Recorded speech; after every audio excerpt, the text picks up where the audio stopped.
नमस्कार, मैं निहारिका यादव और आप देख रहे हैं भारत एक नई सोच। कर्नाटक हिजाब विवाद के बीच कल एक बड़ी खबर सामने आई कि कर्नाटक हिजाब मामले में फिलहाल दखल देने से सुप्रीम कोर्ट ने मना कर दिया है। गुरुवार को कर्नाटक हाई कोर्ट ने स्कूल कॉलेजों में छात्राओं के हिजाब पहनने पर अंतरिम रोक लगाई थी। इसके बाद याचिकाकर्ताओं ने सुप्रीम कोर्ट से कर्नाटक हाई कोर्ट के इस अंतरिम आदेश पर रोक की मांग की थी, लेकिन chief justice of India NV Ramana की अध्यक्षता वाली बेंच ने यह साफ कर दिया कि फिलहाल वह सुनवाई हाई कोर्ट में ही चलाए जाने के पक्ष में है। कोर्ट ने याचिकाकर्ताओं को यह सलाह भी दी कि वह एक स्थानीय मामले को राष्ट्रीय मुद्दा बनाने की कोशिश ना करें। आपको बता दें कि गुरुवार को कर्नाटक हाई कोर्ट के चीफ जस्टिस ऋतुराज अवस्थी की अध्यक्षता वाली बेंच ने कहा था कि वह स्कूल कॉलेजों को खोलने का आदेश देगी, लेकिन फिलहाल सभी छात्र स्कूल कॉलेजों में धार्मिक वस्त्र पहनने पर जोर न दें। साथ ही कर्नाटक हाई कोर्ट ने सोमवार को अगली सुनवाई की बात कही। हाई कोर्ट के इस अंतरिम आदेश के खिलाफ कई याचिकाकर्ता सुप्रीम कोर्ट पहुंच गए और इस अंतरिम आदेश को धार्मिक स्वतंत्रता के मौलिक अधिकार में दखल बताते हुए सुप्रीम कोर्ट से इस पर तुरंत सुनवाई की मांग करने लगे। शुक्रवार सुबह वरिष्ठ वकील देवदत्त कामत ने चीफ जस्टिस एनवी रमन्ना की अध्यक्षता वाली 3 जजों की बेंच के सामने यह मामला रखा। कामत ने कहा कि कर्नाटक हाईकोर्ट ने जो अंतरिम आदेश दिया है वह संविधान के अनुच्छेद 25 यानी कि धार्मिक स्वतंत्रता के अधिकार का सीधा हनन है। एक तरह से कोर्ट यह कह रहा है कि मुस्लिम छात्राएं हिजाब ना पहने, सिख छात्र पगड़ी ना पहने और दूसरे धर्मों के छात्र भी कोई धार्मिक वस्त्र ना पहने। साथ ही वरिष्ठ वकील ने यह भी मांग की कि सुप्रीम कोर्ट जल्द ही इस मामले पर सुनवाई करे, लेकिन चीफ जस्टिस तुरंत दखल देने पर सहमत नजर नहीं आए। साथ ही chief justice of India NV Ramana ने कहा कि हमारी पूरी घटनाक्रम पर नजर है। फिलहाल हाई कोर्ट में सुनवाई चल रही है, इसमें दखल देने की हम जरूरत नहीं समझते। अभी तक हाई कोर्ट का लिखित आदेश भी नहीं आया है। अगर जरूरी हुआ तो सुप्रीम कोर्ट लोगों के संवैधानिक अधिकारों की रक्षा के लिए सुनवाई करेगा, लेकिन अभी तुरंत ऐसा करने की जरूरत नहीं है। जब उचित समय होगा तब हम इस पर सुनवाई करेंगे। गौरतलब है कि कर्नाटक हाई कोर्ट ने हिजाब विवाद पर सुनवाई करते हुए गुरुवार को आदेश दिया था कि अंतिम आदेश तक छात्रों के लिए किसी भी धार्मिक प्रतीक की अनुमति नहीं है।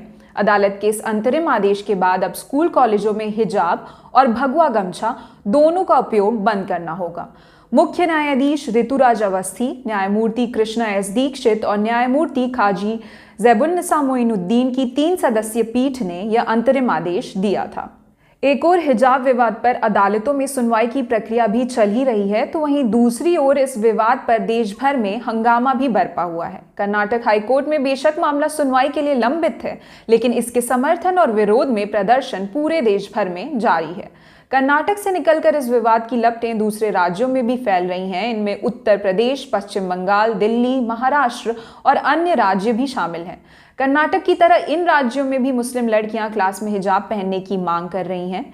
कई राज्यों में इसके पक्ष में जोरदार प्रदर्शन भी हुए हैं। भोपाल के एक निजी कॉलेज में लड़कियों ने हिजाब पहनकर फुटबॉल और क्रिकेट खेलकर अपना विरोध दर्ज किया, तो वहीं दिल्ली के शाहीन बाग में, जो सीएए एनआरसी विरोध के केंद्र बिंदु के रूप में जाना जाता है, महिलाओं ने हिजाब पहनने वाली लड़कियों के समर्थन में एक मार्च का नेतृत्व किया।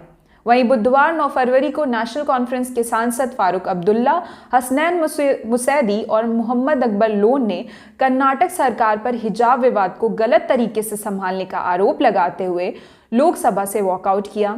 इस बीच हैदराबाद और मुंबई में भी मुस्लिम महिलाओं ने कर्नाटक की मुस्लिम छात्राओं के साथ एकजुटता दिखाने के लिए पोस्टर बैनर उठा लिए।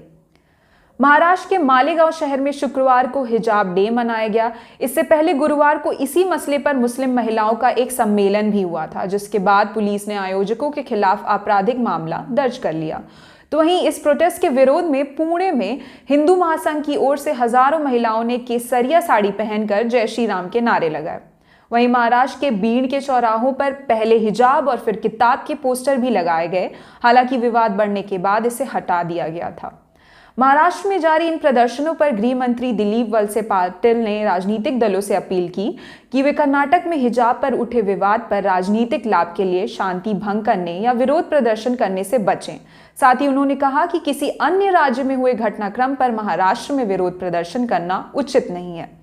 वहीं दिल्ली में भी हिजाब विवाद की आंच पहुंच ही गई। वकीलों के संगठन all India lawyers association for justice ने दिल्ली स्थित कर्नाटक भवन के बाहर गुरुवार को प्रदर्शन किया। साथ ही लेफ्ट विंग स्टूडेंट ऑर्गेनाइजेशन आयसा ने भी कर्नाटक भवन के सामने प्रदर्शन किया। इसी बीच संगठन के कई कार्यकर्ताओं को दिल्ली पुलिस ने हिरासत में ले लिया। तो वहीं दूसरी ओर उत्तर प्रदेश के अलीगढ़ मुस्लिम यूनिवर्सिटी के कैंपस में भी छात्र छात्राओं ने हिजाब विवाद के विरोध में नारे लगाए और प्रदर्शन भी किया। कर्नाटक में चल रहे हिजाब विवाद ने जब तूल पकड़ लिया तो स्थिति की गंभीरता और छात्र छात्राओं की सुरक्षा को ध्यान में रखते हुए कर्नाटक के मुख्यमंत्री बसवराज बोम्मई के निर्देश पर 3 दिन के लिए स्कूल और कॉलेज बंद कर दिए गए थे। लेकिन अब प्रदेश सरकार ने 14 फरवरी को 10वीं कक्षा तक के स्कूल फिर से खोलने के निर्देश दे दिए हैं।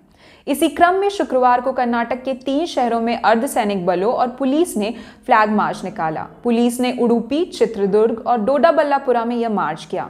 पुलिस ने फ्लैग मार्च के जरिए यह संदेश देने की कोशिश की कि स्कूल और कॉलेजों में किसी भी तरह की गड़बड़ी नहीं होने दी जाएगी। आपको बता दें कि कर्नाटका में हिजाब विवाद के चलते स्कूल और कॉलेजों पर पुलिस लगातार ही नजर बनाए हुए है। इसी के साथ आज के लिए धन्यवाद। मैं निहारिका यादव और आप देख रहे हैं भारत एक नई सोच। हमारे वीडियो का नोटिफिकेशन पाइए सबसे पहले हमारे ऐप से। हमारे ऐप को प्ले स्टोर से डाउनलोड करने के लिए डिस्क्रिप्शन में दिए गए लिंक पर जाइए और हमारे ऐप को इंस्टॉल करिए, क्योंकि ये बिल्कुल फ्री है।